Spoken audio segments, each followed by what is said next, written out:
Kalau saya pribadi, saya lebih cenderung percaya kepada kepolisian. Karena apa? Tepat tanggal 7 Desember 2020, yaitu surat pemanggilan yang kedua Rizik Syihab, yaitu Rizik Syihab harus datang ke Polda Metro Jaya. Dan jika Rizik Syihab tidak hadir, maka akan dijemput paksa. Dan oleh sebab itu, maka Rizik Syihab dipantau keberadaannya. Apalagi beredar di grup-grup WAG, kedatangan Rizik Syihab ke Polda Metro Jaya akan dibarengi dengan massa yang jumlah yang sangat besar. Maka dari itu, pihak kepolisian membuntuti aktivitas dari Rizik Syihab tersebut. Dan menurut FPI, pada waktu Rizik Syihab mau menghadiri acara pengajian subuh, iring-iringan mobil Rizik Syihab diintai oleh kepolisian. Dan sudah beredar voice note bahwa pendukung Rizik Syihab akan melakukan pengadangan ke mobil polisi tersebut. Dan seperti di film-film Hollywood dan juga film Korea, pasti pengawal Rizik Syihab akan menghalang-halangi mobil kepolisian tersebut untuk membuntuti. Dan terkait penjelasan FPI, jika polisi yang menembak duluan dan mengadang duluan, tidaklah mungkin, karena tugas kepolisian pada waktu itu adalah pengintaian. Dan juga rombongan Rizik Syihab pada waktu itu berjumlah 9 mobil. Dari berita-berita yang beredar, sungguh tidak mungkin jika polisi melakukan pengadangan dan melakukan penembakan terlebih dahulu. Dan seperti di film-film Korea, jika ada pengawalan mobil dari Rizik Syihab, maka pasti satu mobil atau dua mobil yang dikorbankan untuk melindungi pemimpinnya atau bosnya. Ya memang seperti di film-film Korea, saya kan suka film Korea. Jadi otomatis mobil yang satu dikorbankan untuk memepet mobil kepolisian tersebut, sehingga mobil polisi tersebut tidak bisa membuntuti pemimpinnya tersebut. Sehingga Rizik Syihab dan rombongannya terus melakukan perjalanan. Entah sampai detik ini belum diketahui keberadaannya. Apa mungkin Rizik Syihab dan juga rombongannya bersembunyi di suatu tempat? Saya juga tidak tahu. Tapi kejadian ini mirip sekali di film-film action Korea dan juga bahkan Hollywood. Atau jangan-jangan FPI juga sering menonton film-film Korea dan juga Hollywood, dan taktik FPI juga berhasil. Akhirnya mobil-mobil tersebut berhasil lolos dari intaian kepolisian. Dan juga saya menyarankan agar mobil yang ditunggangi kepolisian harap dikasih CCTV di dashboard lah minimal, sehingga kejadian-kejadian bisa terekam dengan jelas. Untuk lebih lengkapnya simak berita berikut ini. Good News Indonesia.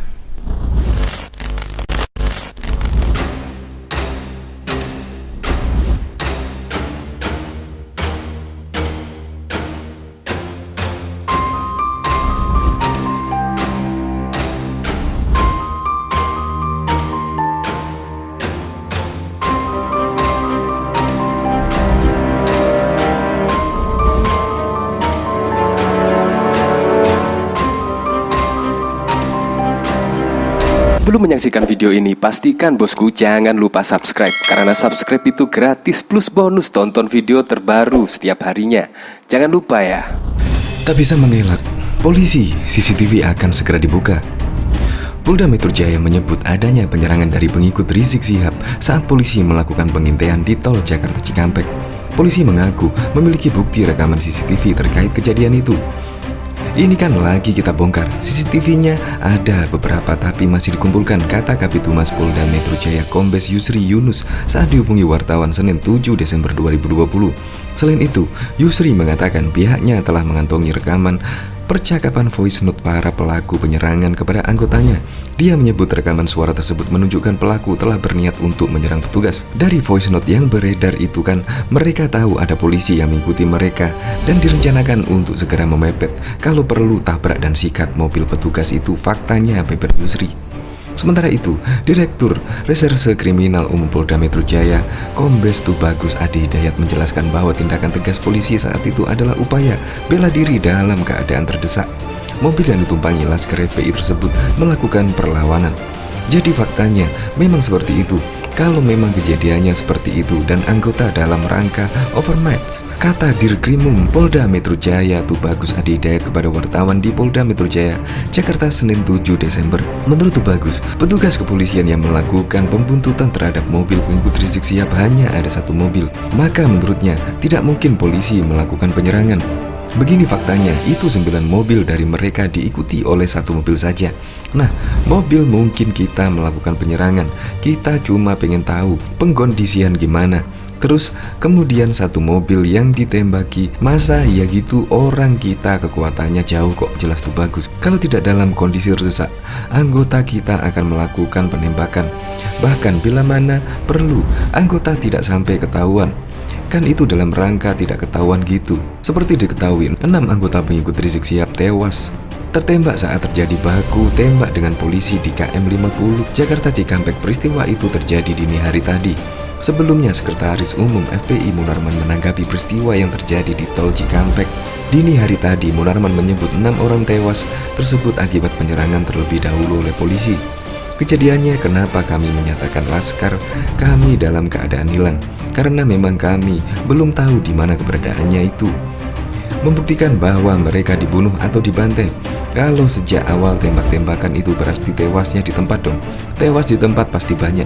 Semalam saya sendiri sampai jam 3 pagi sudah ngecek dengan teman-teman di lapangan, tidak ada jenazah di situ. Tidak ada keramaian di situ. Yang ada justru petugas aparat setempat yang ada di lokasi yang diperkirakan di pintu tol Karawang Timur. Di tengah malam itu saya sudah cek, beber Munarman. Munarman melanjutkan, pihaknya telah mengecek ke lokasi pada dini hari tadi setelah mendapat informasi bahwa ke-6 tewas tertembak. Namun pihaknya tidak menemukan kendaraan yang ditumpangi oleh ke-6 laskar tersebut. Begitu saya mendengar ada berita terjadi laskar kita ditembak, kita suruh cek ke pintu tol Karawang Timur. Ternyata tidak ada mobil laskar di situ, jenazah tidak ada. Kalau itu memang tembak-menembak dan tewas di tempat itu, pasti ada jenazah di situ, pasti membutuhkan proses lama untuk evakuasi di situ. Tetapi ini tidak ada katanya. 6 dari 10 pengikut Rizik Syihab tewas ditembak polisi di Tol Jakarta Cikampek dini hari tadi. Kapolda Metro Jaya Irjen Fadil Imran mengatakan ke-6 pengikut Rizik Syihab ditembak karena melakukan perlawanan.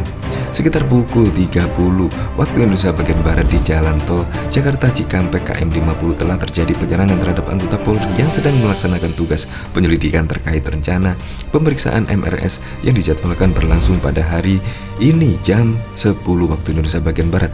Jelas Fadil Imran yang didampingi Pangdam Jaya Maijen TNI Dudung Abdurrahman di Polda Metro Jaya Jakarta Senin 7 Desember 2020. Fadil Imran menjelaskan pihaknya melakukan penyelidikan setelah mendapat informasi adanya rencana pengerahan massa pengawal Rizik Syihab terkait pemeriksaan hari ini. Polisi kemudian menyelidiki informasi tersebut. Berawal adanya informasi ada pengerahan massa pada MRS dilakukan pemeriksaan di Polda Metro Jaya dari berbagai sumber, termasuk rekan media mungkin dengar berita melalui WAG bahwa ada pengerahan massa untuk pengawalan pemeriksaan MRS, kata Fadil Imran. Informasi tersebut kemudian diselidiki. Tim kepolisian kemudian melakukan pembuntutan terhadap kendaraan pengikut Rizik Syihab di Tol Jakarta Cikampek. Pada saat di tol, kendaraan petugas dipepet dan diberhentikan oleh 2 kendaraan pengikut Rizik Syihab. Pengikut Habib Rizik juga disebut melawan polisi dengan menodongkan senjata api dan senjata tajam berupa samurai celurit kepada anggota karena membahayakan keselamatan jiwa petugas. Pada saat itu, kemudian petugas melakukan tindakan tegas dan terukur sehingga 6 orang meninggal dunia, sementara 4 orang lainnya melarikan diri. Anggota yang terancam keselamatan jiwanya karena diserang kemudian melakukan tindakan tegas dan terukur sehingga terhadap kelompok yang diduga pengikut MRS yang berjumlah 10 orang meninggal dunia sebanyak 6 orang. Untuk kerugian petugas berupa kerugian material yaitu kerusakan kendaraan karena ditabrak pelaku dan adanya bekas tembakan pelaku pada saat di TKP. Sekitar pukul 00.30 di Jakarta Tol Cikampek KM 50 telah terjadi penyerangan terhadap anggota Polri yang sedang melaksanakan tugas penyelidikan. Berawal dari informasi ada pengerahan massa ada saat MRS dilakukan pemeriksaan di PMJ dari berbagai sumber termasuk rekan media sudah dengar berita melalui BAG. Terkait hal tersebut, kami kemudian melakukan penyelidikan kebenaran informasi tersebut dan ketika anggota PMJ mengikuti kendaraan yang diduga adalah pengikut MRS, kendaraan petugas dipepet lalu kemudian diserang dengan menggunakan senjata api dan senjata tajam sebagaimana yang rekan-rekan lihat di depan ini.